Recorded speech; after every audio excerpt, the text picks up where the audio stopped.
pag-uusapan natin mamaya.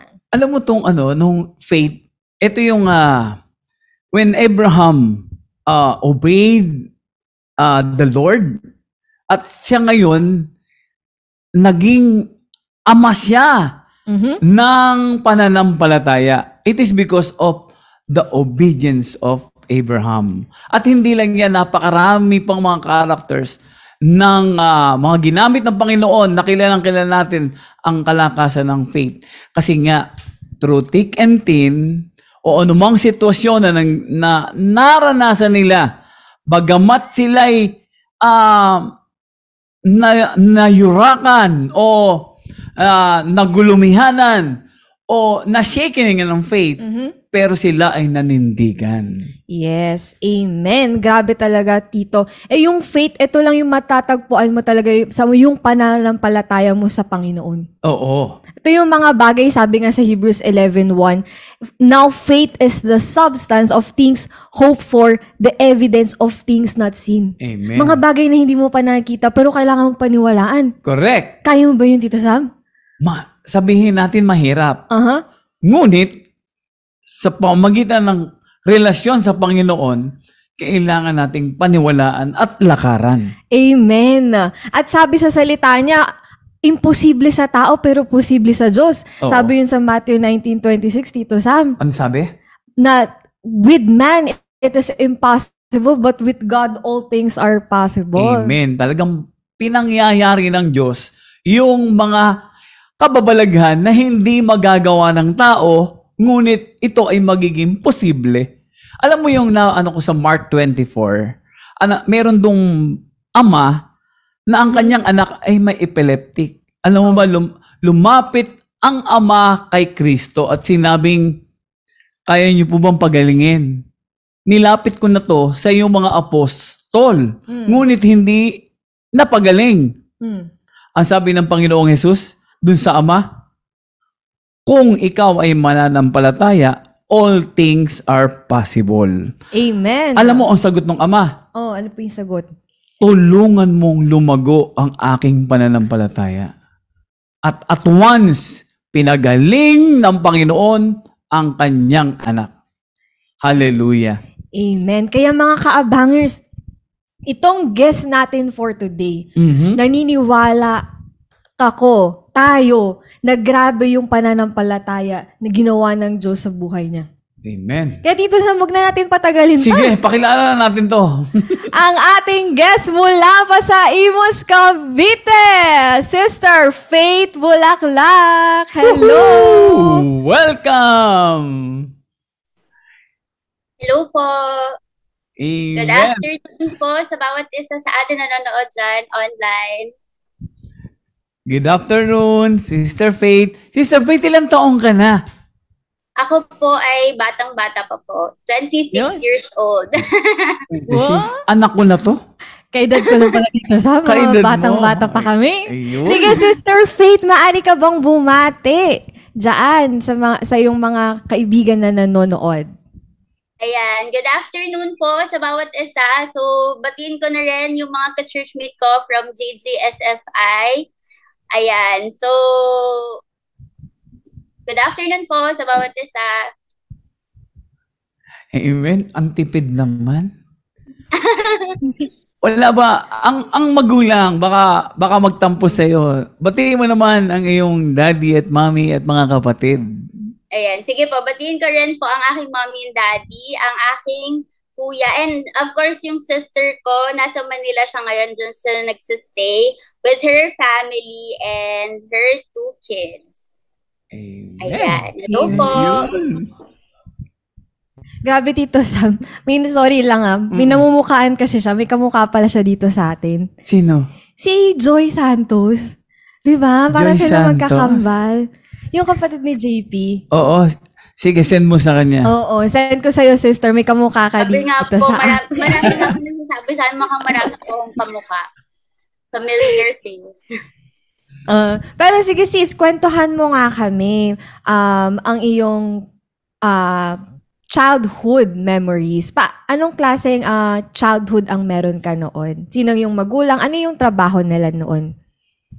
Ayan. So, ako po, lumaki ako, yung childhood ko. So, from the very beginning pa lang ng aking pagkalabas sa mundong ito, ako po ay isang anak ng pastor. So, ang job ng aking parents since then ay pastor na po sila. So, before pa nag-meet yung mga parents ko, yung aking tatay ay pastor na siya, binata pa lang, and then they meet yung mommy ko, and then doon sila nag-meet sa church. And then, hanggang nagkaroon po sila ng 3 anak, at ako po ang bunso. Ayan. So, from my childhood, pinanganak po ako literal po sa simbahan kasi doon po kami tumira, doon na ata ako nabuo sa simbahan.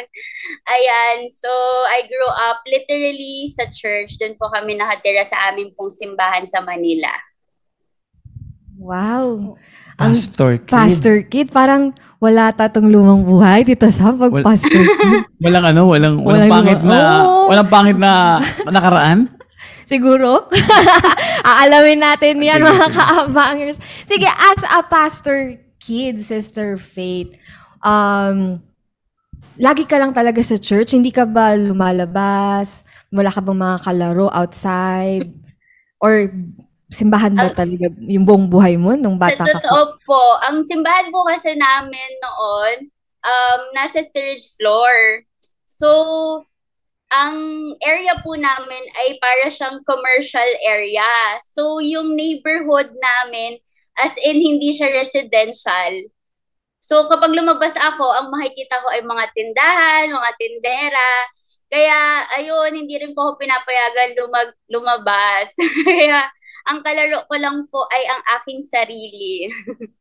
Pero every Sunday, ang Sunday school, yan po ang aking mga childhood friends. Yung mga kasama sa Sunday school, sa church. Ayan. Ayun po ang aking childhood. Amen. Sister Faith, di ba pagka sinabing pastor kid, meron ka bang mga expectation sa iyo malaki? Yung hindi ka nagkakamali, hindi ka nagkakasala, o bawal kang magkasala. Meron ba mga ganong katanungan sa iyo? Opo.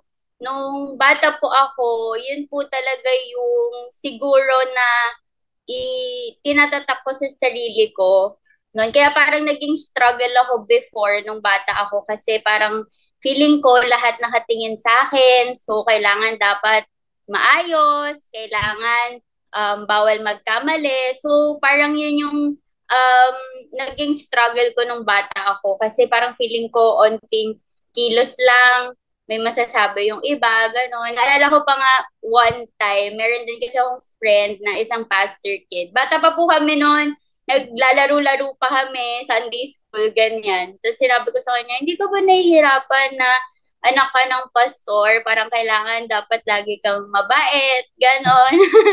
Bawal mang away. Struggle po talaga siya sa akin before. Amen. Struggle talaga. No? So, Sis Faith, bawal ka makipag-friends pag hindi ka church? Ano po? Bawal ka makipag-friends sa ibang mga bata pag hindi sila taga-church? Ay, hindi naman po. Nagkataon lang kasi na sa area namin, mga every Sunday lang ako kasi hindi ako nakakalabas ng bahay. Kasi nga yung area namin ay puro tindahan, saka walang mga bata. So, nakakapaglaro lang ako every Sunday with my classmates sa Sunday school. Ayan. Pero may friends din ako sa school. Ayan. Ayun po. So, Sis Faith, kumusta ka naman bilang estudyante? Baka naman in-enroll ka din ng magulang mo sa Christian school. Saan po kayo nag-aral nung elementary? Anong klaseng estudyante po kayo? Ayan. Totoo po, in-enroll ako ng parents ko sa isang Christian school. Kasi yun talaga yung gusto ng parents ko na ma-expose ako sa godly environment. So, nung time na yon, nag-start ako ng actually, nung preschool ko, nag-start ako sa barangay, yung malapit lang sa church. So, after nung nag-grade school na po ako, doon na nila ako pinasok sa isang Christian school. And ang naging story naman nun is, dahil nga gusto ng parents ko na makapasok ako sa isang Christian school, though alam nila na na hindi kaya ng budget kasi nga syempre medyo expensive ang makapag-aral sa isang private school. Pero yun yung pinag-pray talaga ng parents ko, yun yung faith nila na hindi, ipapasok ko siya sa ipapasok ko si Faith sa isang school na Christian school. So yun yung prayer nila. And then, pagkapasok ko doon, tinanong yung information and details. Ayun nga, nasabi na pastor, ako ay isang pastor kid. Kaya that time, na-discount yung enrollment, yung pag-enroll ko. Kaya sabi nila talaga, ay, answered prayer. Kasi super pricey talaga nung time na yon yung isang private school. Pero dahil nga anak ng pastor, na half yung enrollment fee, kaya ako nakapag-enroll. Ayan. Hallelujah. Yan ang God's favor. Yes. O, diba? Yan yung faith. Faith na magulang. Ayun. Sister Faith o anak, dun sa yung elementary, meron ka bang unforgettable experience dyan nung pagpasok mo ng elementary? Kasi being a pastor kid and then may mga expectation para sa iyo. At kumusta naman ang iyong mga experience dun sa elementary grades mo? Ikaw ba ay naging achiever dun sa school nung elementary? Or meron kang experience na hindi mo kakalimutan? Ayun po. Ako po, as elementary student, ako po ay sobrang active po talaga sa school. Kaya, kasi nagdalawang school po ako meron akong previous school nung elementary, then lumipat ako sa mas mura na school. Ayan. So, pagpasok ko po dun sa second school ko nung elementary pagkapasok ko po dun, naging top 1 po agad ako ng class. Kaya, wow. Since po nun, talaga, achiever, sobrang active ko po sa class namin. Ayan. Galing. Top 1 agad. So, nagpakilala na si Faith. Yeah. Elementary pa lang. Ay, Faith, meron akong babasahin dito. Ano ba ginawa ng daddy at mommy mo? Bakit ka raw nabigyan ng 50%? Kasi po, sabi ni Brother Orin Vergara, ba't ako 20 years ng pastor's kid, pero never nagkaroon ng discount sa school? Paano yan? So, ano ginawa ng mommy mo? Yung sa second school ko po kasi, at first po, discount lang po as pastor kid. Since po kasi nag-top 1 po ako sa class, kaya mas na-deduct po yung ang aking enrollment fee. So, additional po kasi na discounted kapag top 1 ka sa class. Ayun po. Kaya lalong bumaba yung babayarin namin. Yun pala, kailangan mo maging top. Oh. Anak, Orin, maging top 1 ka pala. Top 1 ka ba, Orin? Sis Faith, meron ka bang mga extracurricular activities during your elementary days?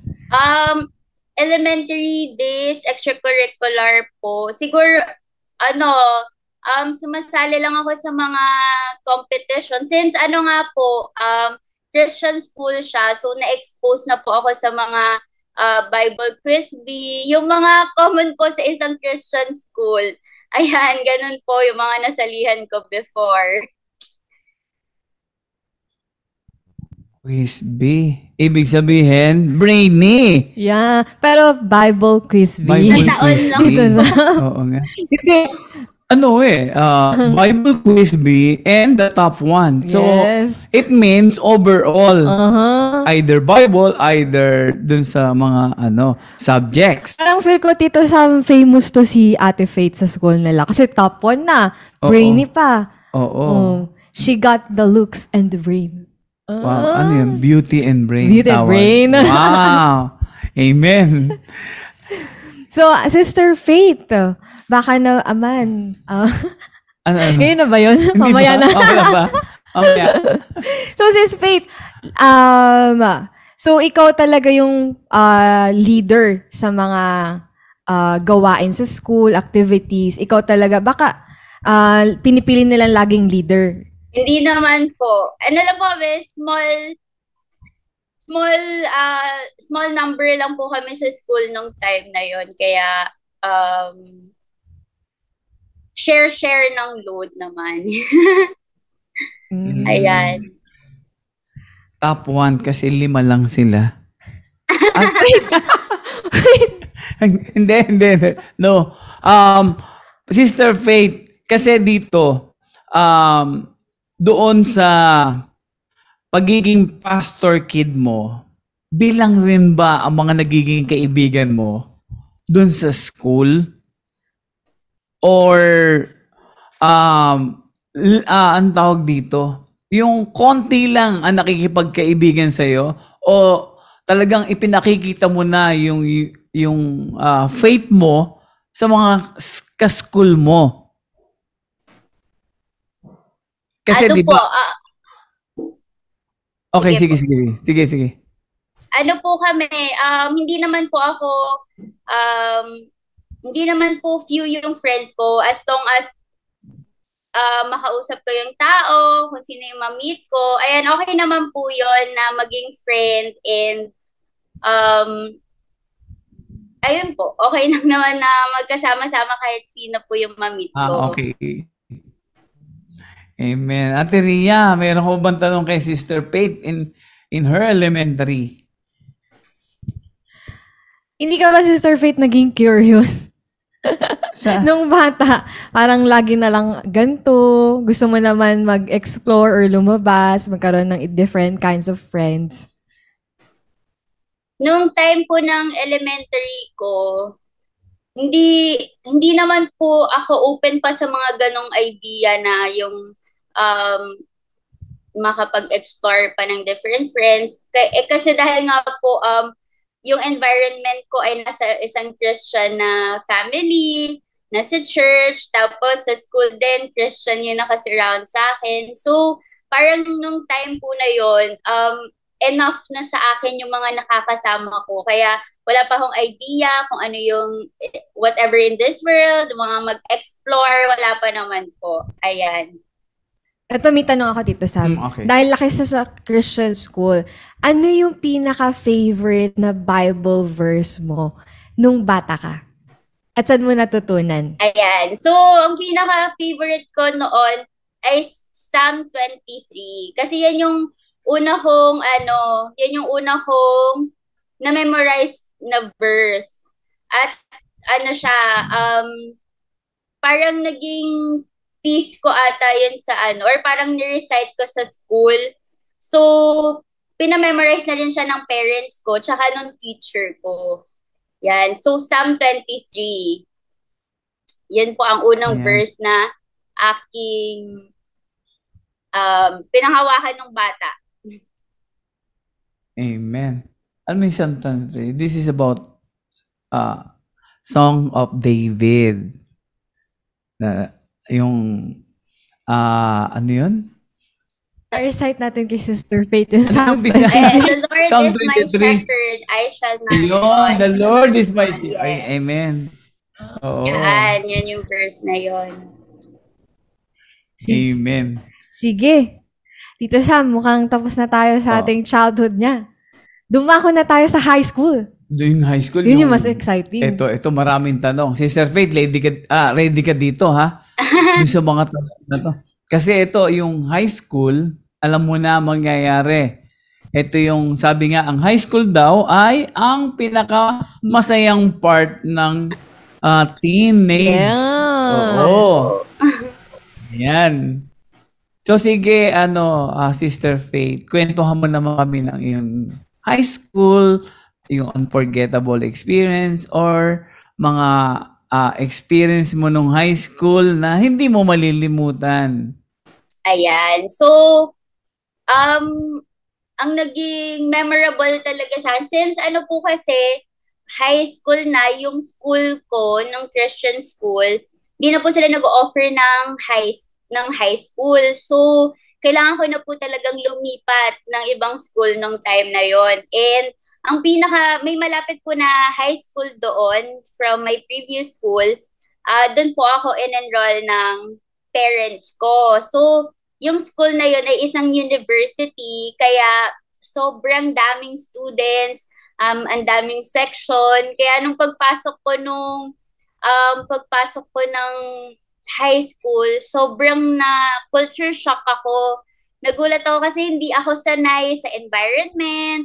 Tapos, syempre, yung mga ka-classmate ko doon, iba na yung mga words na ginagamit nila. Hindi ganun kasi yung nakalakihan ko eh. Kaya sobrang na-culture shock ako. Yung mga attitude, ayan, nakita ko na. And then, yung mga teachers ko, hindi katulad ng mga teachers ko before na ang gentle, ang loving. Ayan, so first day pa lang po ng high school ko, ang advisor namin, nagdadabog siya ng para nagpapakilala, nagdabog siya ng pintuan namin and then nagtaray siya sa buong class. So, first day pa lang ng high school ko, sabi ko, parang gusto ko na umuwi. Hindi ako sanay ng ganito.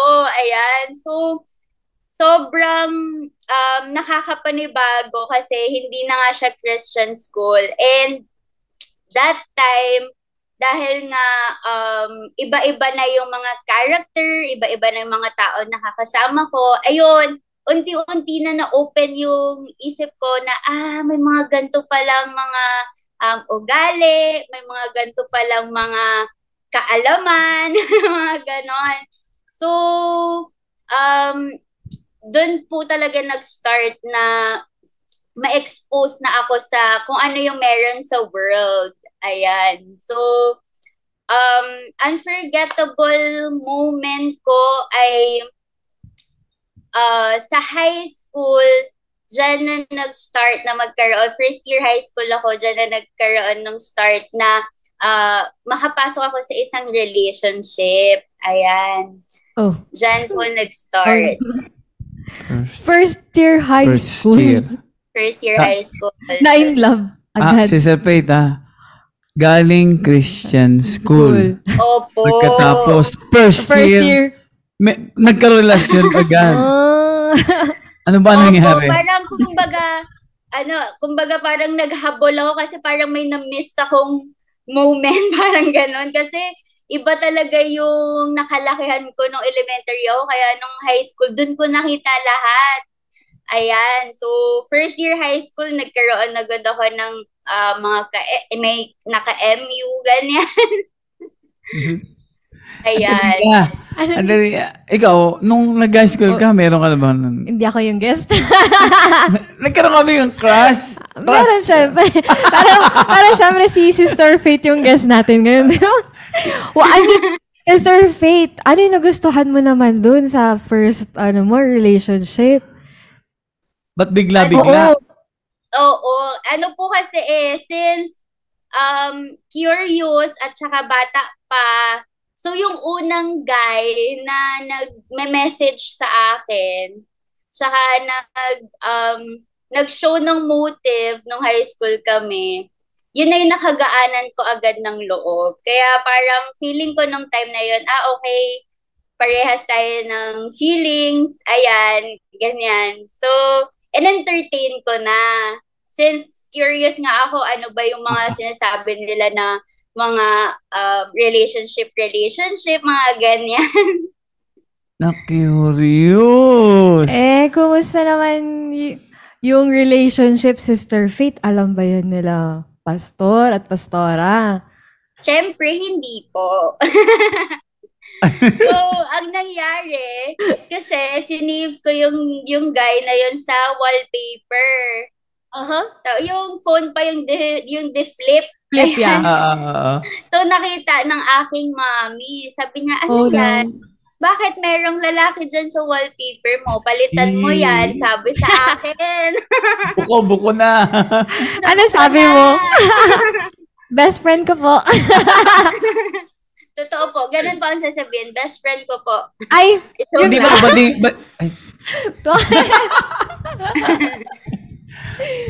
Sister Faith, meron akong babasahin dito. Sabi ni Sis Sally Montehermoso, being raised and brought to a Christian school, what makes you different from others? Kasi nga pumasok ka na dun sa university. Meron bang makikita ba nila yung difference? O ikaw makikita mo yung difference among others? Kasi nga 'di ba, sabi mo kanina, you are in a culture shock. Tapos napakalaki ng school mo. And ngayon, parang walang difference kasi meron ng MU. alam ba ng mga classmate mo na Christian ka or you go with the flow na with them? Ako po kasi nung time na yon, kumbaga parang nag-start na ako mag-explore sa world. Pero parang at the back of my mind, alam ko kasi yung foundation ko. So parang natuturn ako between sa ano ba talaga yung gusto ko or ano ba talaga yung sinasabi ng word ni Lord. Ayan. Pero ako po, nag-start kasi ako before the MU. Pumasok ako sa school kasi meron akong kasama ng mga friends from yung Christian school since meron ngang mga nakasama ako doon na naglipatan din ng high school. So meron akong naging malapit sa akin na friend doon. Classmate ko siya in the same section. And meron kaming meron kaming heart noon na gusto namin makapag-share ng word ni Lord. Kahit bata pa kami, alam na namin na kailangan namin mag-share ng word ni Lord. Ayan. So, pumasok po ako sa school na yun. Yun po yung dala-dala ko na makakapag-share pa rin ako, maging testimony yung life ko. Ayan nga lang po, dahil kasi nga nagiging interested sa mga bagay-bagay. Ayun, medyo naliwas po sa kung ano talaga yung gusto ko maging purpose dun sa school na yun. Ayan. Si bata pa siya. Curious siya sa mga bagay-bagay. Kaya nga sinasabi nung 1 Peter 5:8, be aware, be on watch, for the devil is like a roaring lion who's looking for someone to devour. Kasi yung curiosity natin sa pagiging bata, then there is someone na nakakakita sa'yo, eto na yung target ko. Curious yung bata. At the age of, you are 13. High school, first year. Mga 12 something po. Opo, mga 12 po siguro. O diba? Talagang batang-bata. How long nag-last yung relationship mo doon sa first? Ano lang po kasi, super saglit lang kasi that time,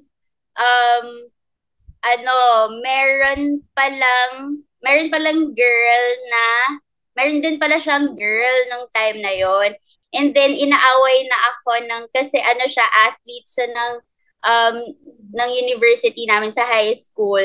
So, inaaway na ako ng mga coaches and ng mga ka-teammates niya na hindi ako na-inform na meron palang ibang girl. So, bata pa lang ako na expose na sa ganon. Kaya, how old the guy? Same age ko po. How old your boyfriend? Same age. Lagot, playboy agad. Opo, kaya kailangan talaga sobrang i-protect yung heart talaga kasi nung time na yun hindi ko pa talaga time pero pinilit ko lang talaga Kaya if hindi time ni Lord, yun talaga yung may experience, mga heartbroken, diba? So at the young age, yun na agad yung na-experience. Broken heart agad. Broken heart First first year year pa pa lang. Oo, first year. Grabe, ano. But then, anak, Faith, kasi dun sa second year mo and then you're still active, you're still participating in student council. Yes po. Entire high Oh. school ko po, extracurricular ko po, sumasali po ako ng mga clubs, and nag-run po ako agad nung first year ko, nag-run po agad ako for student council. So, nung first year ko po, hindi ako nanalo, pero involved pa rin po ako sa work ng student council. Then, second year, tsaka third year po ako, ayan, nanalo na ako as officer. Ayan. Galing. Si Ate Rhea, alam mo yung mga student council na nananalo sa ganyan. Meron sila nito eh. Kasi yung time nila, binubuhos nila doon. After the class, they go on, they participate. Kaya ayan, mga bright people yan eh. Ikaw, Ate Rhea, naranasan mo ba yan? Yes, Tito Sam, pero siya ulit yung guest. Naranasan ko rin mag-student council. Amen. Ang gagaling nyo.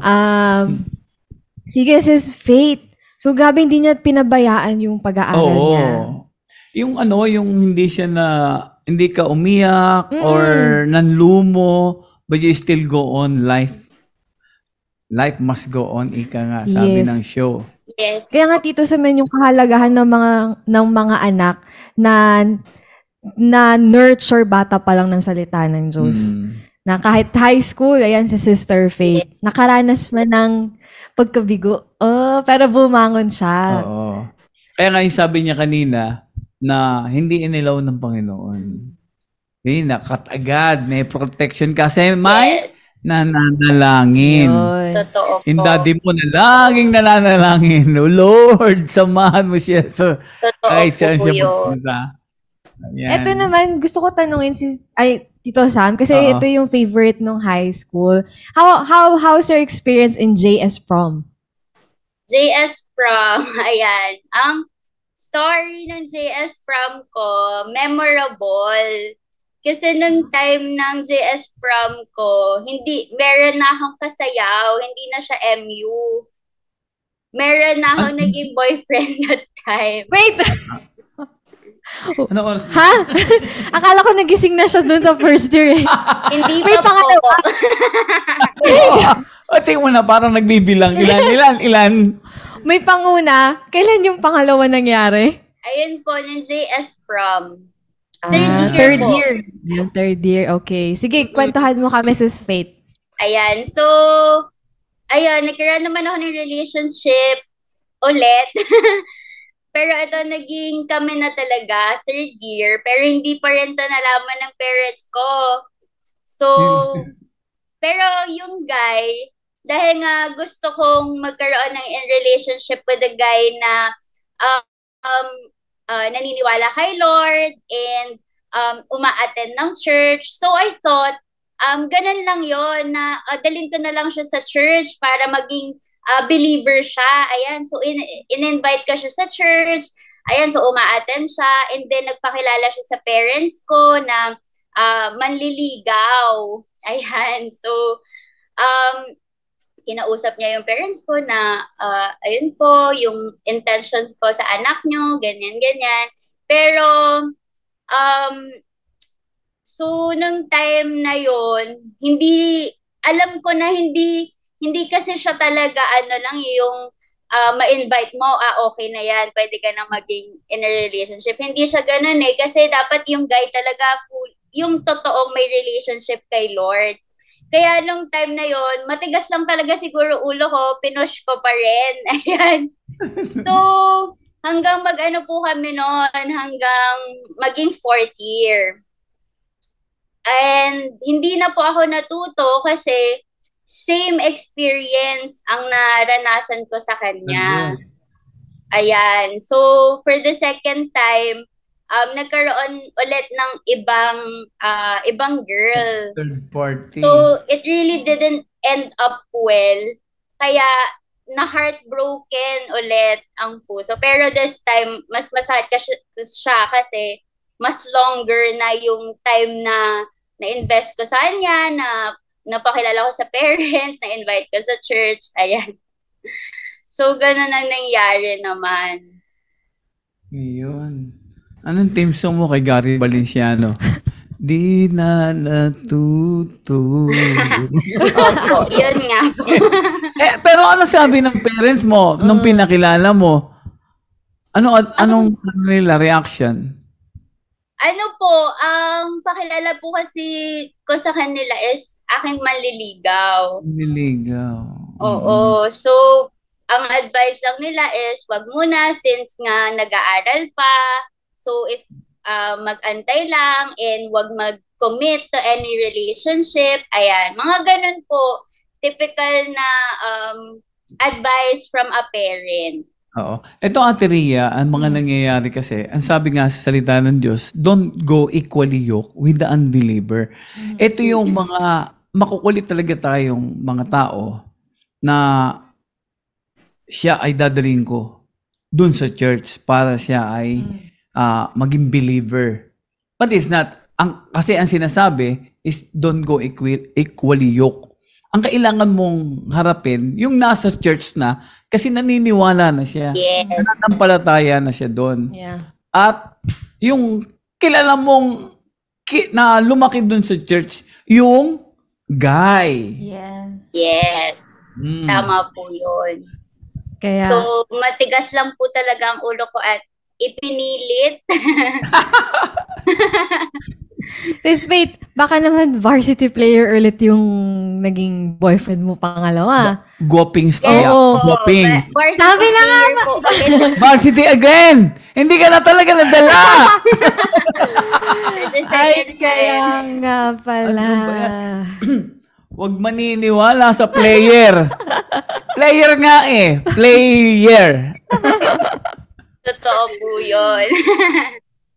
Second heartbreak. Second. Ano ba yan? Ay, naku. Hindi na natuto si Sister Faith. Ay, kumusta naman sis after nung breakup? Naapektuhan ba yung pag-aaral mo nun?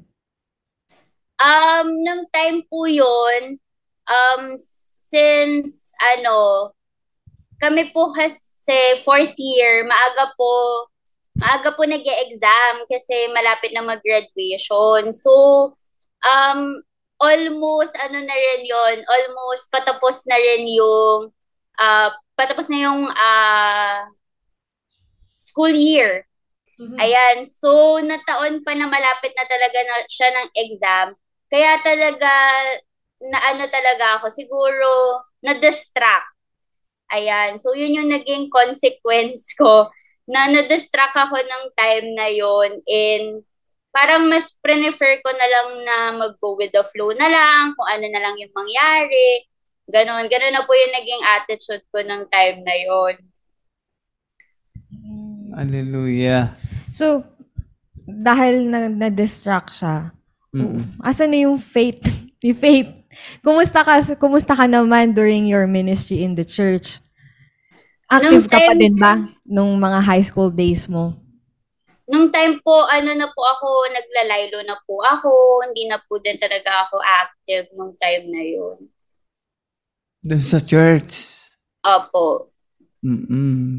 Kaya meron pong moment talaga na siguro ang sobrang advantage lang po talaga na doon po ako nakatira kasi may moment po talaga na ayoko talaga umattend. Pero wala akong magawa kasi makakapakinig ka talaga kasi Andun ka. ako nakatira eh. So naririnig ko yung mga preaching, naririnig ko yung praise and worship. So parang hindi talaga ako makaalis eh kasi nandun ako. Kaya kapag may mga preaching about relationship, naririnig ko talaga, nako-convict din ako eh. Kasi andun ako sa church din eh. So yung mga pangaral ng yung pangaral ng parents mo, lalo na they are pastors, tapos ganyan na nangyari sa iyo. Do they know na meron kang your heart are been crying. Alam ba nila na nasaktan ka, yung nag-fail yung relationship mo? Did you cry for them or you keep it as a secret? Nung time po na yon, hindi ko po talaga siya in-open up sa parents ko. Kaya sarili ko lang po talaga na dinala lahat. Sa akin lang siya, iniyak ko lang. So, after nun, iniyak ko na lang yun kay Lord in prayer. Kasi hindi ko pa siya ma-open up to anyone. Kaya si Lord lang talaga yung naging listener ko talaga noon. Sa kanya ko lang talaga ibinubuhos lahat nung time po na yun. Amen. Talagang gano'n. Ano. Ate Ria, meron akong kilalang ganyan pastor kid din. Pero talagang ayaw niya rin sa church. Gusto niya yung sarili niya lang. Ang ganda pa, napakaganda ng boses niya. And then one time, nagpunta siya dun sa sa church. Kumakanta siya, napakaganda ng boses. Sa barko, ha? Tapos nagpakilala siya, she is a pastor kid. Pero after that, umalis din siya. At gusto niya mag-explore. Sabi niya, Tito, inahanap ko pa po yung sarili ko. Oh, di ba? Parang pare-pares yata ang pastor kid. Gusto mag-explore by their own. Ano? Actually, Tito Sam, kasi lahat naman, 'di ba? Lahat tayo meron tayong personal encounter. Hindi excuse na dahil I'm a pastor kid, talagang may encounter talaga yung anak ng pastor. So, ayun nga po yung sila man din, mga pastor's kid, meron silang mga season na ang Diyos mararanasan nila. Kasi lumaki sila sa church. So, ito lang environment na meron sila. Pero yun nga yung once na labas sila ng simbahan, nakita nila yung realidad ng buhay. Unlike from us, na hindi naman tayo, Tito Sam, na anak talaga ng pastor, na we experience the reality of life. Kaya nga, merong mga kahinaan tayo, mas lalo tayong lumalapit sa Panginoon. Sila, they are not aware doon sa nangyayari sa labas. Kaya na-shock yung mga pastor kid, oh, this is the world. So, pero yun nga so, bawat individual kasi sa atin, kailangan talaga natin yung encounter kay Lord every day. And also, tao din naman sila. Tao din naman yung mga yan. Hindi naman na porket pastor kid, hindi sila magkakasala. Kaya nga, salamat sa Diyos sa buhay ni Faith at sa buhay ng merong magulang na nananampalataya na hindi sumusuko sa kanilang mga anak. Oo, napatuloy na nanalangin, nagisingin. Ito, Sister Faith, kasi in your fourth year, you still become a top in the class. Yes po. Naging top po ako sa class nung time na yon. And ang consequence lang, kasi nga dahil nag-go with the flow na ako. Tsaka parang nung time rin po kasi na yon, parang ayoko na rin na, kasi parang tingin sa akin na ay matalino to, lagi nag-excel to sa class, parang merong expectation lagi yung mga tao. Kaya parang nung time na yun, gusto kong i-break yung pagkakakilala sa akin na lagi siyang magaling, lagi siyang matalino. Kaya parang gusto ko namang sabihin na hindi, not at all times matalino ko. Parang gusto ko nang i-fail. Gusto ko nang i-fail lahat ng mga subjects ko. Parang ayoko nang i-prove yung sarili ko na magaling ako. Kasi ayoko na ganun yung maging tingin sa akin ng tao na, dahil ganito siya, matalino siya. Kaya nung time na yun, as in, parang ayoko nang mag-excel, ayoko nang maging top sa class, ganun. Pero afterwards, niregret ko yun kasi yung top 15 namin nung time na nung graduate kami, lumabas sila sa dyaryo. Tapos, dahil ako, nung lumabas yung list ng mga top 16 ako. Sabi ko, yung difference ko lang dun sa top 15, ilang points lang. Parang masakit din pala kasi sabi ko, kung pinush ko pala talaga sarili ko, nag-aral pa rin ako mabuti, na hindi ko na lang pinansin yung mga sinasabi ng iba, nadyaryo sana ako, parang gano'n. Talagang Ayan. inborn brainy. Gusto na mag-fail pero nag-top pa rin. Talagang magaling. Amen. Pero hindi ba yan napansin ng magulang mo, yung sa studies mo? Hindi ka ba nila kinamusta? Ano nangyari? Bakit ka biglang from top 1 naging top 16? Sa high school, kasi hindi ko na na-maintain na top 1 ako. Oo. So, medyo nasa lower, mga mid na lang ako ng top. Ang nakikita lang ng parents ko sa bahay kasi kahit naman na sinasabi ko na ayoko na mag-excel, pero pagdating ko sa bahay, parang hindi ko rin naman maiwasan na gagawa ka talaga assignment, active ka pa rin sa projects, parang pinupush ko rin sarili ko. So mag-excel ka rin talaga, ganyan. Iyon. Oh, 'di ba? Ano sabi ni dito? May nabasa ako dito. Sabi ni Melchizedek. Ayan. Ang sabi niya rito, pag pinili ka ng Diyos, di ka nga makakawala. Mahalaga, mawala na ang lahat. Huwag lang si God sa buhay mo. Amen. Wait lang. Tito Sam, meron din nag-comment from Melchizedek. Sabi niya, mag-focus sa prayer, hindi sa player. Ayun. O, di ba? May comment si Pastor Walter kanina. Ano sabi? Sabi niya, Kuya Sam, di naman lahat ng player, playboy. Oh! Pastor, ano pong player kayo? Amen.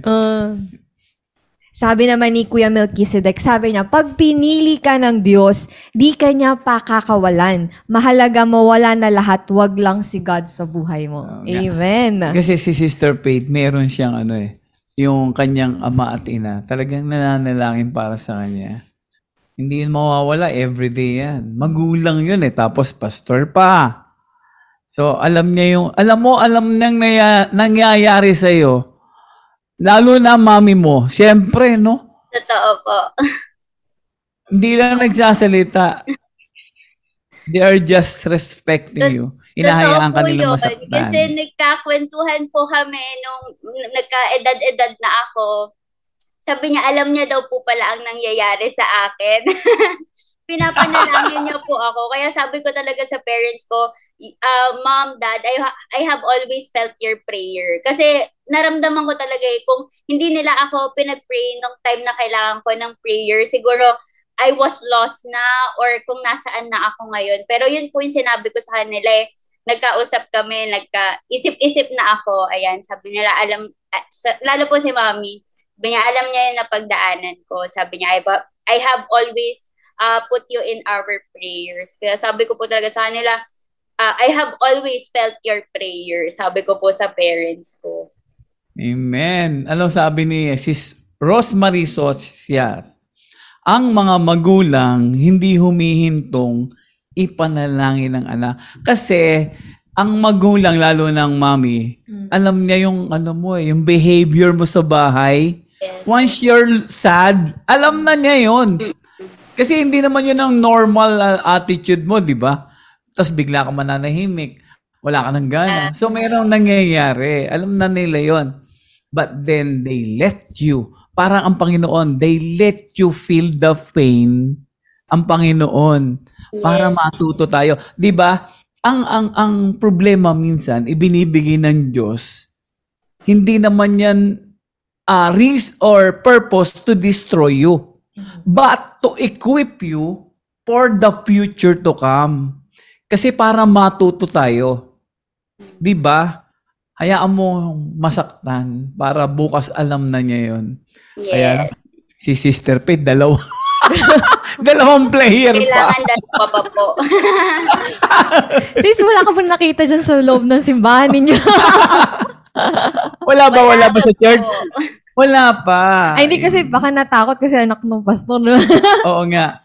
Walang manligaw o maglakas ng loob kasi pastor and daddy. Ganun siguro, Siguro po. Ay, nag-comment na ata si Pastora. Tama po ba? Pastora Maria Fedoran Bulaklak. Mama niyo po to? Yan, opo, mami ko po yan. Hi, mami. Hello po, Pastora. Sabi niya, yes, I could feel that mother's instinct. Wow. Sabi naman ni Pastor Walter, feels familiar, be brave. God is directing, building up your strong testimony. Wow. Oo, kaya tama yung sa Ladies' Choice. Mothers knows best. Alam niya yan. Totoo po. Ayan. Sabi ni Pastora Jo, malakas ang instinct ng mga nanay. Yun. Ramdam yun Ramdam. Sige. Ano pa, Sister Faith, meron ka pa bang gusto mong ikwento na nangyari sa'yo nung high school? Ang meron pa pala akong na-experience ng high school. Kasi, na yun, nung 4th year naman. Isa rin sa unforgettable moment ko ng time na yon is nag-run ako as president ng time. So, sobrang active ko po talaga. Nag-run po ako as president ng time na yon. And, so, hindi talaga po siya, hindi ko talaga plan na mag-run for president. Ang plan ko is representative ng batch namin. Since yung nagra-run ng president dun sa ka-group ko ay nagkaroon siya ng ibang organization na hinahawakan. Kaya sa akin niya pinasa. So nung time na yon, parang hindi ko ina-expect. Sabi ko, nakikita niya ba, may potential ba ako as a leader? Parang ano ba yung nakita niya sa akin? Ba't sa akin niya pinapasa? Pero sabi ko, sige, lalaban ako. Parang nung time na yon, ang nakikita ko na lang is, baka may purpose ako kung bakit ako magra-run ng president, kung bakit naibigay sa akin to. So, finight ko yon. Sabi ko, sige, ako na lang sasalo. Ako na yung tatakbo for president.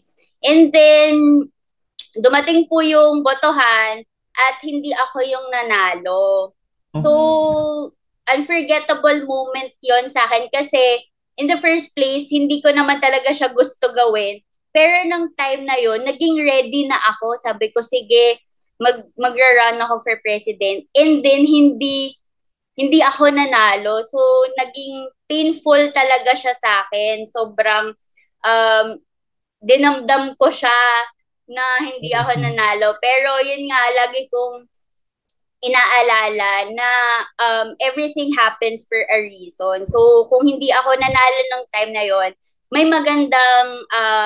magandang plan sa akin si Lord. Kaya, ayun, yun yung naging unforgettable moment ko nung 4th year high school ako.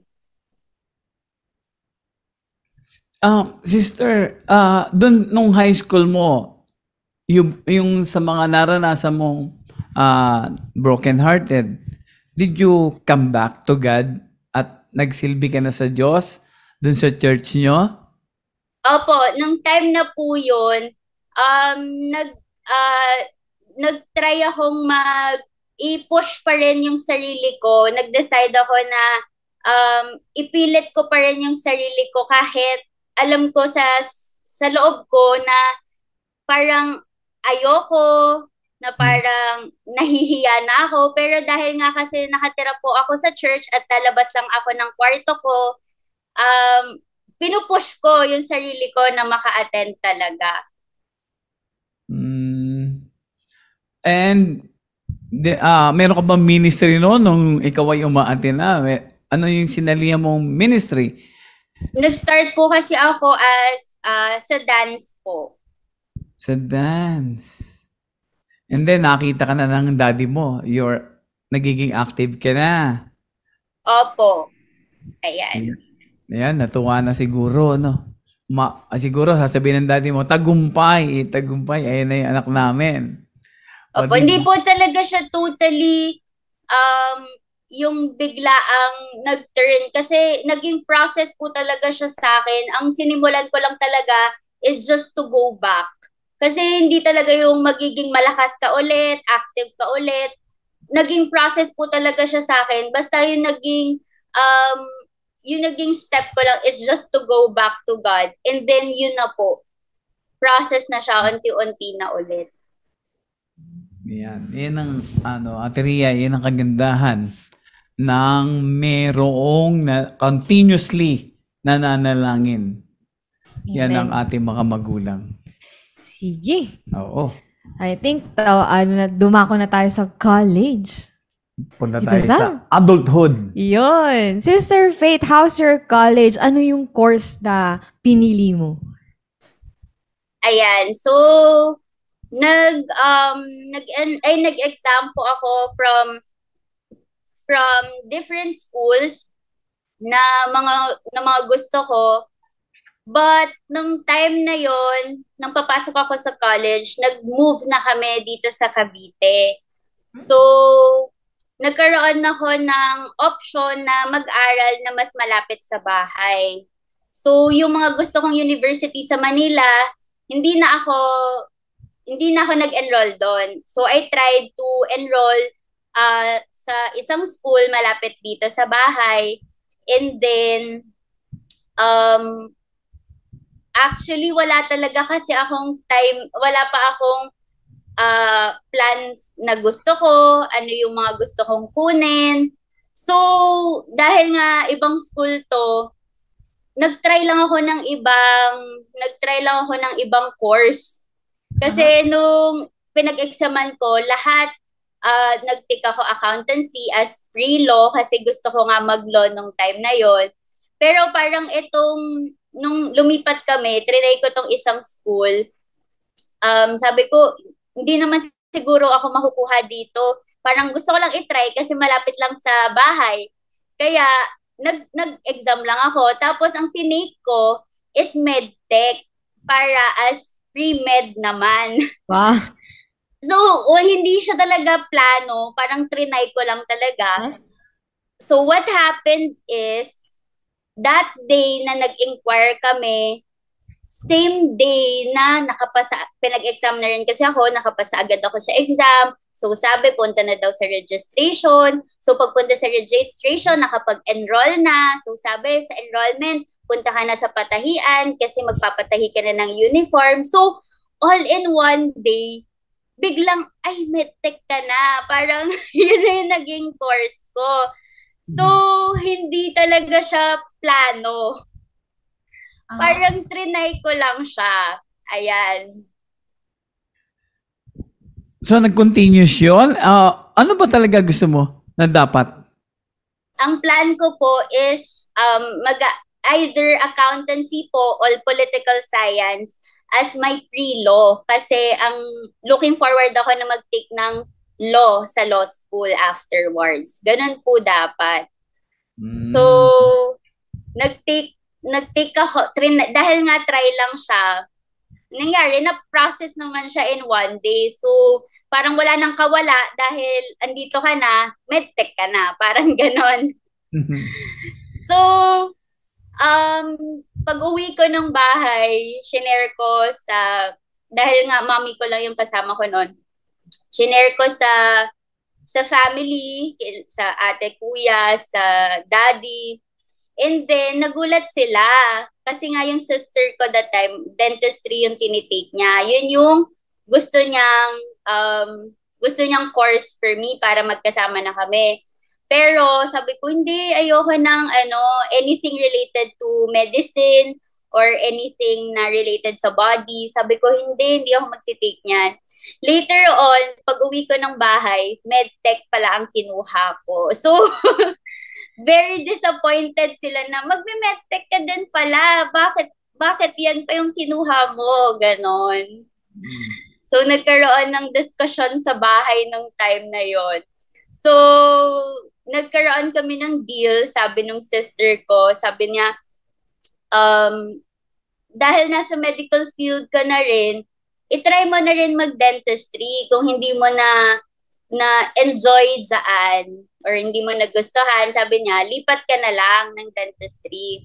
Sabi ko, nag-agree ako sa kanya. Sabi ko, ito try ko lang in one sem. So, after po ng isang sem, parang ang gusto ko din bumalik sa Manila kasi nandun din talaga yung life ko. Kaya bumalik po ako ng Manila and then nag-enroll na ako ng dentistry. Same po ng sister ko.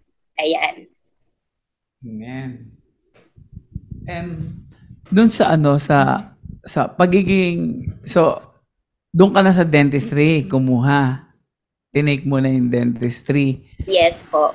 Pero ngayon, ang tanong, doon sa pagpasok mo ng college, meron na bang admirer ulit? Meron pong mga admirer, pero kasi nung time na yon, dahil nga hindi ko nagustuhan yung naging experience ko sa relationship, kaya sabi ko, ifo-focus ko na lang yung sarili ko sa pag-aaral. Kaya, ayun. Tsaka, mahirap po kasi talaga yung dentistry eh. Kaya parang hindi ka rin talaga magkakaroon ng time for relationship. Iyon, natuto na, Adria, natuto na. Yes! Answered prayer. Answered prayer si Mami Daddy. Ayan. O, diba?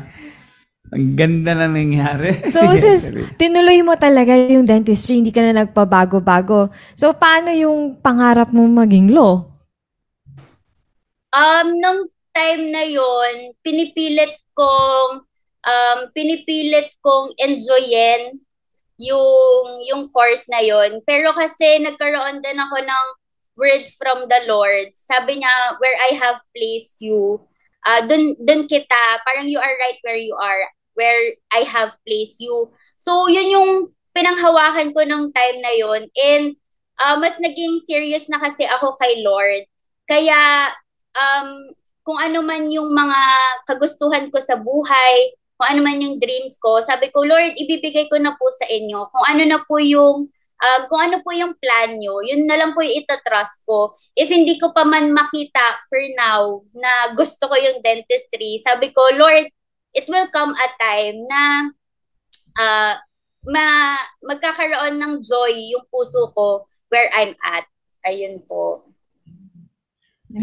Wow, amen. Naging serious na Tito Sam. Oh, yeah. What makes you become serious or magkaroon talaga ng deep relationship kay God? What makes you decide?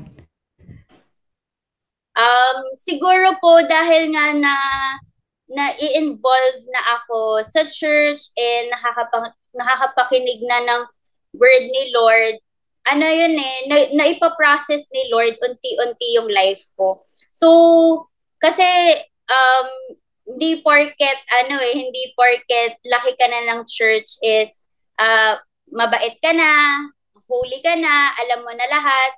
Pero as I go on with my relationship with the Lord, every day pala mas pinapakita sa akin ni Lord na may kailangan pa palang itama sa akin. Mas nakikita ko pa na meron pang kailangan i-change. So, doon na nag-start talaga yung heart ko na magko-continue kay Lord. And nakita ko kasi kung paano mag-move si Lord sa life ng family ko, kung paano, nakikita ko laging may testimony yung family namin, laging may work na ginagawa si Lord. So, parang, hindi ako aalis dito kasi nakilala ko si God, kung sino siya sa buhay ko. Parang if magsistay na ako kay God. So, nagkaroon na lang ng decision na tuloy-tuloy na. Ayan. Yun. Oh, amen. Tagumpay talaga. Yes. Kasi nga, Ate Rhea, dito sa hinahayaan tayo ng ating Panginoon to go. Yung free will natin. Hindi kanya pipigilan. Our God is a respecter of a person.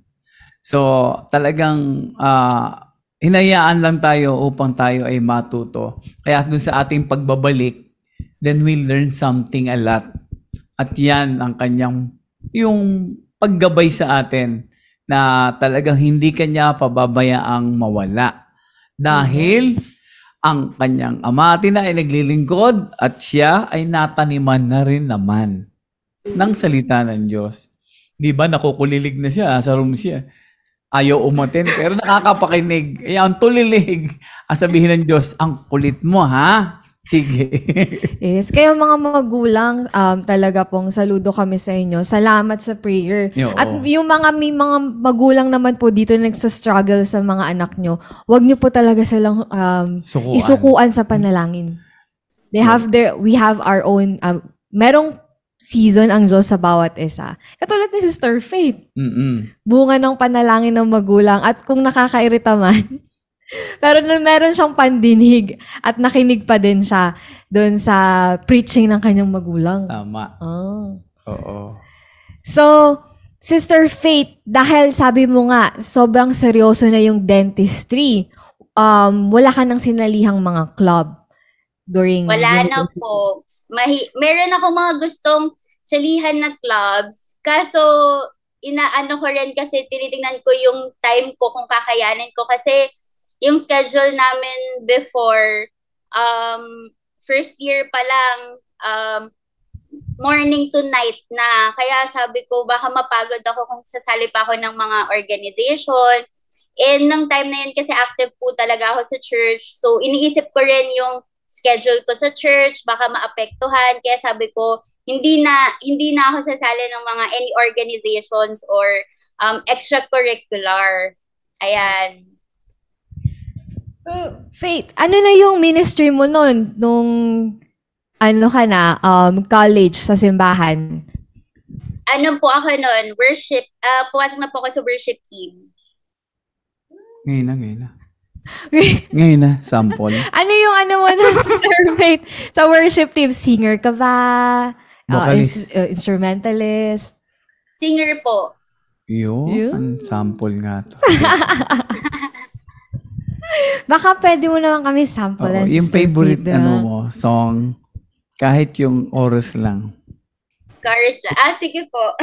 Yun. Yay! Ayan. So, siguro ang ganda na lang po ay yung Lord, I Offer My Life. Ayan.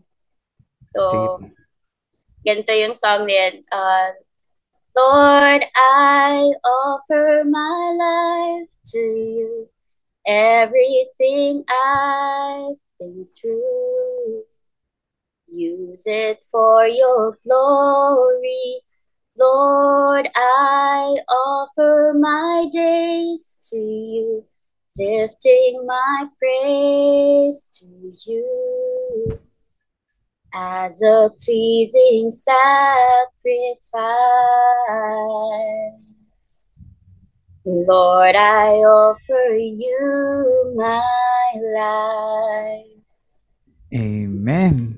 Ate Rhea, singer nga. Parang gusto ko na lang makinig lang. Dapat buuin na niya. Salamat, Sister Faith. Bakit yan yung napili mong kanta? So, sobrang, ang ganda lang ng song na ito kasi whatever you have, wherever I have been through, or ano yung mga pinagdaanan ko sa buhay ko, I always say to God, Lord, use it all for your glory. Lahat ng gagawin ko, all for His glory. Kaya sobrang meaningful po talaga ng song na ito sa akin. Amen. At yung mga kapatid mo, yung older sister and brother, you have... So, sila din ay nagsiserve din sa Panginoon, sa church. Yung sister ko po, siya po ay kasama ko sa church. At yung isa pa? Yung brother ko po, meron siyang different church. So, nahiwalay siya sa amin. Paano? Teka muna, naguguluhan ako. Bakit hiwalay si brother? Si brother po, hindi ko po alam kung ano yung na-experience niya before sa church, pero nag-decide siya na lumipat ng church kasi bata pa po ako nung nag-decide siya na lumipat ng church. Oo, kasi dito sa malaki yung age gap nila eh. Tama, di ba, Sister Faith? Yes yung po, malaki na. pong age gap namin. No, pero Sister Faith, ang sabi mo, your dad and mom are a pastor since then. So, paano hindi siya paano siya lumipat? Paano siya humiwalay? Nagkaroon siya ng sariling decision. So, ang ginawa po namin as family, nirespect na lang po yung decision niya. But patuloy yung prayer namin na syempre, as a family, gusto pa rin namin na we will serve the Lord together. Magkakasama kami. Kaya patuloy na pinagpe-pray namin siya na makasama pa rin namin siya sa church and makapag-serve. Pero ang heart na lang namin ngayon, as long as nakakarinig pa rin siya ng word ni Lord, nakakapag-serve pa rin siya, yun na lang po yung maging joy namin ngayon for Him. Amen. Amen. How? Ayan yung anong tawag dito. Ang bait nung daddy at mommy niya. Mhm. Talagang magulang. Talagang inuunawa.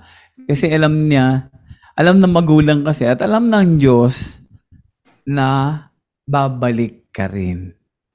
Parang si Sister Faith, he allow herself na mag-explore sa mundo, but ang nagtagumpay is ang Panginoon kasi bumalik. So same thing kay brother niya.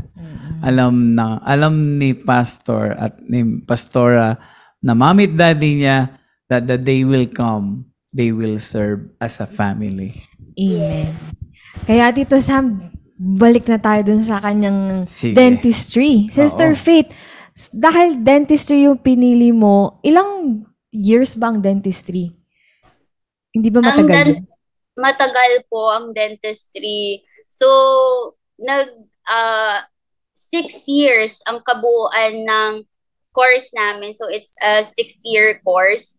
And nung time ko po kasi, ang curriculum namin is meron kaming 2 years na pre-dent. So, yun nandyan yung mga minor and mga basic about dentistry. And then 4 years yung proper.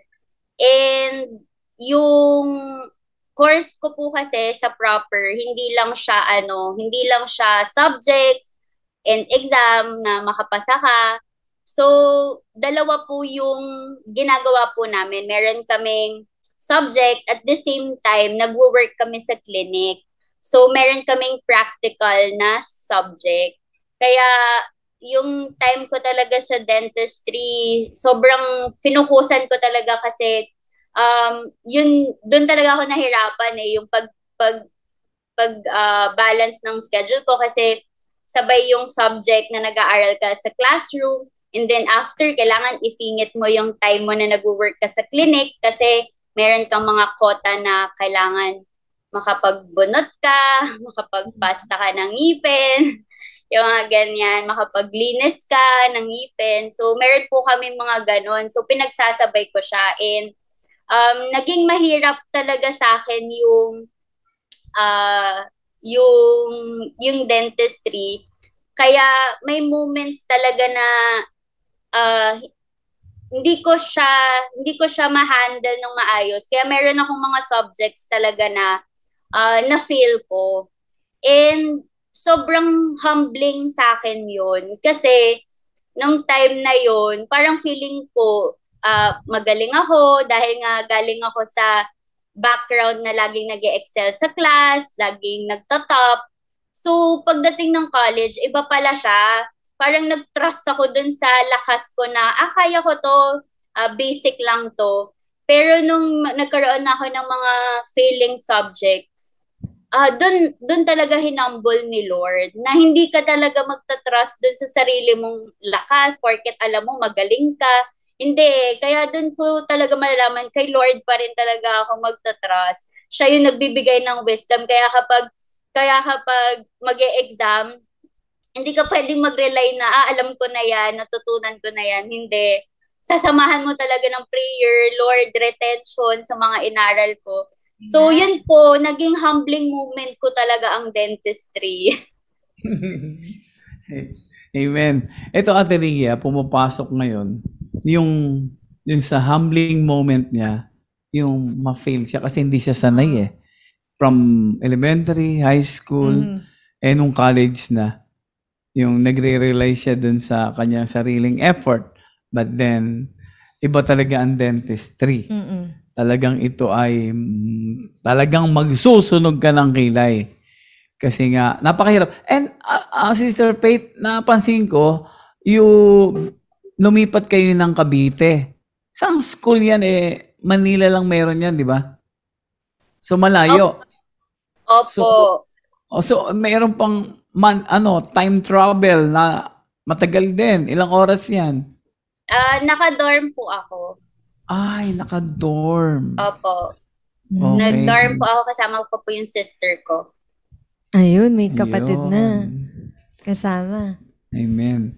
And dun sa naman, kasi dalawa na kayong dentistry. So how is financial support?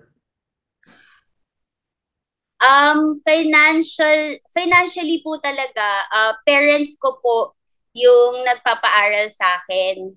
So, all throughout po ng college ko, parents po talaga. So, yun po talaga yung by faith talaga na kapag magbabayad na ng enrollment, pupunta ako sa parents ko, magme-message ako sa kanila, bayaran na po. Sasabihin nila, sige nak, mag-pray na tayo. Ayan. So, dyan po talaga, kasi super hirap na po, sobrang gastos pa po ng dentistry. Bukod po sa enrollment fee namin, kami po nagbabayad ng mga gamit namin, yung mga equipments namin para makapagpasyente. Kami po nagbabayad sa pasyente, kami po nagbabayad. So, marami pong gastos and every week, malaki po yung nilalabas. Pero kada may message ko lang po ang parents ko, yun lang po ang sinasabi nila sa akin, sige nak, mag-pray na tayo. Ayan. Ang galing. Mag-pray na tayo. Ayan, nakaka-relate ako kasi my sister is a dentist. Talagang napakarami. Sumusuko din ang magulang ko. Kasi nga sa sobrang dami ng gastusin. Tsaka hindi basta-basta yung mga gamit. Oo. Dun, talagang may presyo. By the way, sis, 6 years. Hanggang ngayon po ba nag-aaral pa kayo? Or graduate? Kakatapos ko lang po. Wow! Graduate ko lang. Kailan po?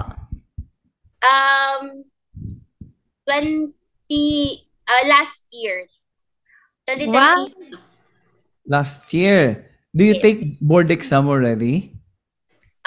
Hopefully po this year makapag-take po ako. Wow. We're gonna pray for you. Thank you po. Salamat. Hallelujah. Sa wakas? Si sister pala, yung older sister mo, natapos na. Yes po. Earlier po siya nakatapos kasi malaki po yung gap niya sa akin. So, okay. start po ako ng college. Nag-work na po siya nun. Naka-board na at nakapasa. Opo. Wow. Talaga pala silang lahi ng magagaling. Natawa siya. Akala ko sasabihin mo, opo. Amen. Galing nila. Galing. Oo. Kasi Tapos na tayo sa college. Dito saan? Tatapos na sa college. Ano ba? Nakahinga na ng maluwag yung kanyang magulang nakapagtapos ng mga anak. So, Sis Faith, paano naman pumasok yung sinabi mong a life of faith sa life team mo? A life of faith? Actually, every season ng buhay ko is really a life of faith. Sa totoo po, ang name ko talaga ay nagmula sa pananampalataya ng parents ko. Kasi nung dahil na-cut na yung sa sister and brother ko, sabi nila, gusto nila magkaroon daw ng isa pang baby. Since matanda na nga ang aking mommy, sabi niya, hindi na magkakaroon ng baby. And nag-pray siya na i-close na ni Lord yung womb niya. Pero dahil nga patuloy na pinagpipray ng aking mga kapatid at ng aking tatay na magkaroon pa ng baby, ayun, nagkaroon ng word si Lord sa nanay ko na she will bear, nung time na yun, she will bear a son. Yung na-receive niyang word nung time na yun. Akala niya, i-advise niya sa isang church member. Pero I think after a week, nakita niya yung result na buntis siya. Ayan, so by faith talaga. And then, nung kinikerry na ako ng aking mother sa kanyang womb, may time na muntik na akong malaglag. And nung time na yon nagpipreach yung father ko. And then, na-experience yon ng mother ko. So, very painful yun sa kanya. And then, yung entire congregation nag-pray sa kanya. So, kaya nung paglabas ko, naging faith yung name ko. Kasi lahat yun inilagay sa pananampalataya, sa pananalangin. Kaya, faith yung name ko. And then, afterwards, lahat ng mga na-experience ko sa life ko is a life of faith. So, dati akala ko na, dati sinasabi ko, ba't kaya yung iba, ang dami nilang testimony, ang dami nilang nasi-share, ganyan. Ako parang feeling ko wala akong masi-share kasi laki na ako ng church. Sabi ko, wala na akong old life na ma-share. Pero kaya sabi ko, Lord, ano po ba yung magiging testimony ko? Bigyan niyo naman ako ng maite-testify. Yan yung prayer ko. So, nung sa college na, yung entire college life ko, yun yung siguro naging mabigat sa akin kasi na-question ko na yung ability ko, kung kaya ko ba, and then doon na nag-start talaga na i-question ko yung kakayanan ko, and then doon ko masasabi na yung tinest ni Lord yung faith ko. Kasi lahat ng mga kaalaman ko noon na na-receive ko, mga naririnig ko from my parents sa church, mananatili lang siyang kaalaman kung hindi ko siya mararanasan. Kaya nung time na college ko, doon talaga na-test na pinatunayan talaga ni Lord kung ano yung gagawin ko sa mga narinig kong word ni Lord, kung yung mga naging foundation ko. Kaya yun lang yung pinaniwalaan ko, and I never gave up. Kasi actually po, nagkaroon ako ng moment ng muntikan ako mag-shift sa dentistry. Kasi nung pandemic naputol yung mga classes namin, and para sa course ko, mahirap siya kasi merong mga clinical requirements, kailangan mag-work ka sa pasyente. So, dito sa bahay, dahil pandemic, online kami nag-work sa clinic. Nag-set up ako ng mga dummy, meron akong mga ngipin, tapos nag-set up ako ng chair na magpapasta ka ng yung fake na ngipin, magbubunot ka. So, nung pandemic, ganun yung na-experience ko. And then, parang sabi ko, ang hirap. Then, napunta ako sa point na kino-question ko na nakaya ko ba? Kasi parang nahihirapan na talaga ako sa dentistry. And then, gusto ko nang mag-shift. Gusto ko nang lumipat ng course. So, ang tagal kong pinag-isipan yun. Sabi ko, gusto ko nang lumipat. And then, kumatok ako dun sa parents ko kasi parang feeling ko, hindi ko na talaga kaya. Sabi ko, suko na ako, ayoko nang ipagpatuloy. Pero at the back of my mind, iniisip ko na yung nagastos ng parents ko, ang laki na, yung time na na-spend ko. Parang ang dami kong kino-consider. Sabi ko, kailangan ko bang lumipat? Pero parang hindi ko na kaya. And then, pumunta ako sa parents ko, iniyak ko yun. Sabi ko, sa parents ko, ayan po, meron akong plan B. Nakaset up na yung buong plan ko kasi pinag-isipan ko talaga siya para kapag meron silang question, may masasagot ako, buo na. So, ni-relay ko sa kanila yung mga gusto kong mangyari. Pero one thing lang na sobrang na-appreciate ko sa parents ko ng time na yun. Kasi parang super down na down talaga ako eh. Parang feeling ko, hindi ko na alam yung mangyayari sa akin ng time na yon, kung kaya ko ba bang ipagpatuloy yung dentistry. Pero yung parents ko, very supportive and very loving. Kaya nung time na yon, sila talaga yung kumbaga, yung support system ko nung time na yon. Pinag-pray nila ako and nagkaroon kami ng family meeting and nakakuha ko ng wisdom from each one of us, yung sa siblings ko, sa asawa ng sister ko. So, nakakuha ko ng input sa kanila and yun lang, binalik lang din ako ni Lord dun sa word niya na pinanghawakan ko na I have placed you right where you are. So, ako yung naglagay dyan sa'yo. So, yun lang yung claim ko. And I thank God kasi meron akong hawak-hawak na salita niya kung bakit ako nagpatuloy, kung saan ako ngayon sa dentistry. Ayan. Amen. So talagang, Adria, talagang minsan talagang dentistry susuko ka rin dyan. Kasi nga, yung meron na siya, nakaranas siya to fail the subject. Tapos nakakahiya pag mag-fail ka na naman doon sa parents mo kasi nagagastusin na.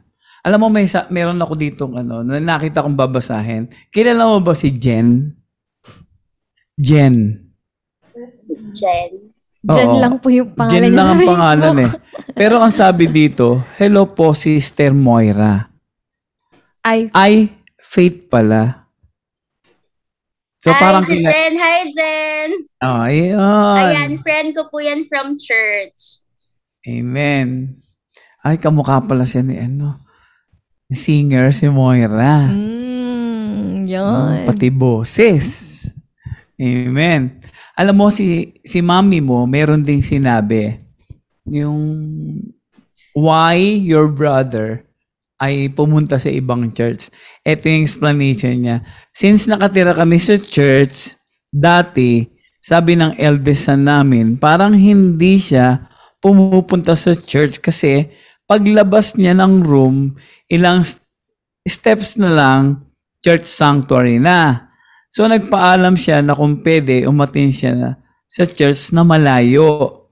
Then nagkaroon na siya ng group, na-involved na siya sa ministry. But our prayers, makasama namin sa church ulit. Ayun, kaya pala. Diba? Nagpaalam naman Tito Sammy. Oo, nagpaalam. Kasi nga parang hindi ka pumupunta ng church kasi ando na nga daw. Ganun pala yun. Ganun pala. Ayun. Amen. At Ria, meron ka pang itatanong kay Sister Faith. Sister Faith, kumusta na? I mean, ano na po yung ministry nyo today and present? Ayan. Ang ministry ko po ngayon sa church, ako po ay involved sa aming worship team. Ako ay nagli-lead ng worship namin. And I am part of our events team. And currently the youth leader po ng aming church. Amen. Amen. Grabe. Oo. At Ria, yun ang pagbabalik. Pag nagbalik, seryoso. Yan. Opo. Magiging na to, unshakable, unstoppable. Kasi Opo. nga, Kasama ayan, sige. Kasama po talaga yung sa napagdaanan mo, ile-level up ka talaga ni Lord. Amen. Mm-hmm. Wow. Answered prayer talaga si Pastor dyan. Si Pastora, Maria. Ayan. So, ayun. So, ngayon, Sister Faith, ngayon dun sa sa journey mo about your Christian life, meron kang maipapayo, I know, dun sa mga kabataan na nagwa-wondering pa. 'Di ba? yung naghahanap pa ng ibang kasagutan. It is because of their pastor kid, gusto pa nilang maging mag-adventure sa iba. Ngayon, ano masasabi mo sa mga pastor kid o sa mga kabataan na gusto pang hanapin sa labas instead of dito sa loob, dun sa church mismo? Yung katulad ng nangyari sa iyo, that nagulat ka dun sa istorya mo na biglang lumaki ang school and you want to try something else na meron kang hinahanap but then it fail. So ngayon, kindly advise yung ating mga kaabangers, lalo na mga kabataan. So, ano ang masasabi mo sa kanila? Ang masasabi ko po is kapag sa base na experience ko, kapag labas ka talaga doon sa protection ni Lord, nandun lang yung pain, yung confusion, yung heartbreak. Kaya I think this is the moment sa mga nagwa-wonder na this is the time to go back. Kasi si Lord naman very welcoming and waiting lang to go back to His presence. So, ito yung moment na kailangan magbalik na tayo kay Lord. And dahil nalalapit na rin ang pagdating ng ating Panginoon, ito na yung moment for us to have a serious relationship with the Lord. Ayan. So, sa mga sa ating mga pastor's kid, I just remember isingit ko lang din yung time na yung moment na pinipressure ko yung sarili ko, nababox yung sarili ko sa mga sinasabi ng tao. Parang I always think na laging may sasabihin ng ibang tao about me, kailangan dahil anak ka ng pastor, lagi kang maging maayos, lagi maging tama. Pero nung na-realize ko, kapag nagkaroon ka ng right relationship with the Lord, hindi mo na mapapansin yung mga sinasabi ng tao. Kundi magkakaroon ka lang ng isang audience. Si Lord lang yung makakakita sa'yo. So, hindi na rin naging mahirap sa akin na, ay, kailangan maging mabuti ako, kailangan maging holy ako. Hindi mo natitignan yun eh. Kasi when you are looking to God, and hindi ka na mahihirapan magbago kasi God will change you. Siya na yung nagbago sa akin. Kaya nung time na yun, sa mga pastor's kid na nandyan, and if you feel like you are pressured by what the people tells you, and kung yun yung tinitignan nyo, kung ano yung sasabihin nila, na onting galaw mo lang, mapapansin nila, just don't look at the people. Kasi ang kailangan tignan lang natin ay sa Panginoon. Ayan. Yun, galing. Amen. So, mga pastor kid dyan, huwag madistract na mga sinasabi ng tao sa paligid. So, it will go on.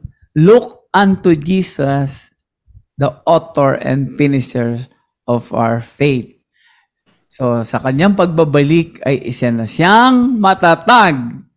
Isang champion. Amen. Hallelujah. Amen. Tagumpay ang Panginoon sa buhay ni Ate Faith. Ayan. Hallelujah. Dahil dyan, Ate Faith, may mga gustong bumati sa'yo. Ngayong hapon na ito, at panoorin niyo po ito. Let's Hello. watch. Ako yung sister ni Faith. So, mag-message ako kay Faith ngayon. Si Faith is our extreme generation leader sa church, one of the missionaries sa aming ipaplant na church sa Cagayan, and one of the campus leader sa church sa Manila. So, nag-handle siya ng mga people, and nakita ko sa kanya na she's very dedicated pagdating sa kanyang ministry. Yung passion niya kay Lord ay grabe, sobra-sobra. And she's not just a blessing sa family namin, but also sa maraming mga kabataan. Siguro message ko sa kanya, just be faithful to the Lord. Huwag kang mapapagod na mag-serve sa Panginoon dahil lahat ng yan ay nakikita ng Panginoon at there's always reward. The Lord will bless you. Yung favor ng Lord ay nasa iyo. So, continue your passion. Huwag mong kalilimutan to live in your purpose and yung vision na binigay ng Lord sa iyo. And I declare fruitfulness and multiplication upon you and blessing sa lahat ng aspeto ng buhay mo. I know the Lord will bless you. Kasama mo si Lord sa lahat ng oras. Ayun. God bless. Love you.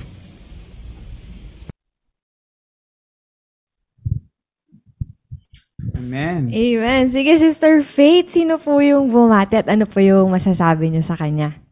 Ayan. So, ayan sa sister ko yun. Yun yung second namin sa magkakapatid. So, sobrang thankful din ako sa ate ko. Hindi ko rin in-expect magsasalita. Magsasalita pala siya ngayon. Nandyan siya. Okay. So, thank you sa message ng ate ko. It was very, na-appreciate ko yung sinabi ng sister ko. And I always look up to her. And, ayun, sobrang thankful ako sa kanya. Ate pala yun. Si Kuya, wala. Ayan. Pwede ko rin po ba i-greet? Sure. Okay lang po. Apo. Amen. Ayan, sige. Hi na rin sa aking brother. So, very close din ako kasi si Kuya po ang kasama namin sa bahay. Since yung sister ko, nasa Manila na siya with her family. And with 2 kids and upcoming baby boy. Wow, congrats. Mga anak na yan. Yun, sa galing. brother ko, ang patuloy lamang naman prayer namin is to have us together serving the Lord. And alam mong mahal na mahal ka namin. We are always here for you. Patuloy na nananalangin para sa'yo. And whatever you need, we will just be here for you. Ayan. So, lagi ko namang nafe-feel yung love ng brother ko. Nandiyan lang siya sa kabilang kwarto. So, hi, Kuya.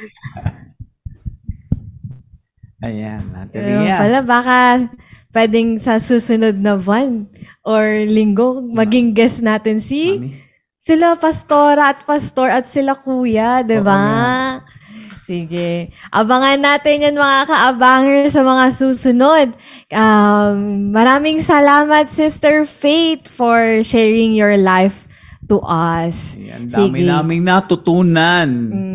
Lalo na as pastor kid, sa mga nangyari sa buhay mo, at ang mga kaabangers na nakikinig ay talaga namang nasaksihan ang iyong journey of faith to Jesus. Ayan.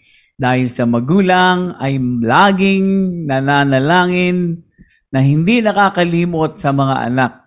Talagang ang mga bata talaga ay talagang lalayo at gustong lumayo doon sa presensya ng Panginoon. Ngunit ang ating Panginoon Diyos ay hindi nagpapabaya dahil you are been sealed since before you were born. Hallelujah. Ayan, Tito Sam, bago tayo mag-end ng live, let us pag-pray po natin Amen. si Oo, Sister sige. Faith. So, Sister Faith, we will pray for you. Sige. Heavenly Father, in the name of Jesus, Lord, ang kabataan na ito, Panginoon, si Sister Faith, ay isang iyong gagamitin, Amen. O Lord, for the furtherance of your kingdom. Amen. Her journey reveals, O Lord, that you are a caring God. Yes. Even though we are unfaithful, you are faithful to us, O Lord. Kaya, Panginoon, sa pangalan ni Jesus, siya'y samahan mo, Panginoon, sa kanyang buhay na pananampalataya. Panginoong Amen. Jesus, Thank you, ang Lord. buong pamilyang ito, o bulaklak, Panginoon, ang kanyang ama't ina, mga kapatid, at ang church na kanilang kinabibilangan, O Panginoon, let it flourish, O Lord. Amen. At gamitin mo sila, Panginoon, sa lahat ng kanilang makakausap ay mabubuksan ng isipan at puso sa pananampalataya kay Kristo. Amen. Hallelujah. Lalong-lalo na, Panginoon, ang aming guest na ito, na si Sister Faith. Lord, let your will be done and let you empower her in the name of Jesus sa kanyang paghakbang for her purpose, Panginoon. At patatagin, palaguin ang kanyang pananampalataya as her name of faith. Let there be faith in her. In the name of Jesus we pray. Amen. Maraming salamat muli, Sister Faith, at maraming salamat mga ka-abangers for staying with us until 4 p.m. Kaya bukas, mas lalo tayong ma-excite kasi mag-aaral tayo ng salita ng Diyos with the topic of salvation, God's grace and faith. Yan, kaya abangan bukas. Magkita-kita ulit tayo sa araw ng bukas. Muli, ito si Sister Rhea. At ito si Brother Sam, si Ruela. At kami po ay nagpapaalam today at kita-kits bukas. Maraming salamat po. God bless. God bless.